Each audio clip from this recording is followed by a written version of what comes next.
So how can you add the Instagram profile in your YouTube channel?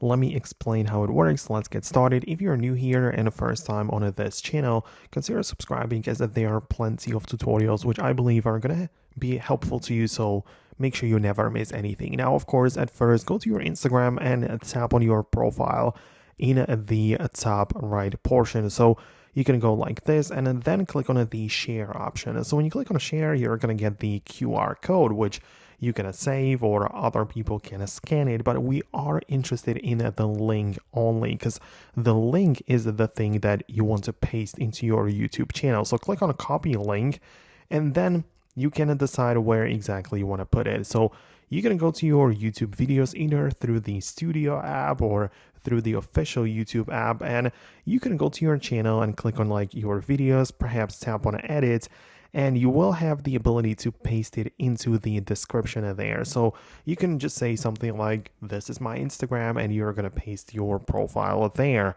On the other hand, you can also paste it into your like account or channel on YouTube right away, but you have to use a desktop computer for it. It's not really doable on the like mobile version of the app, but like that's the thing which I wanted to show you. Of course, you can paste your link there. The most important part is to get the link for your Instagram profile. That's kind of important, but that would be about it from me. Hit the thumbs up on this video to let me know what you think. Thanks a lot for watching, and I'll see you later in the upcoming tutorials and videos like this one.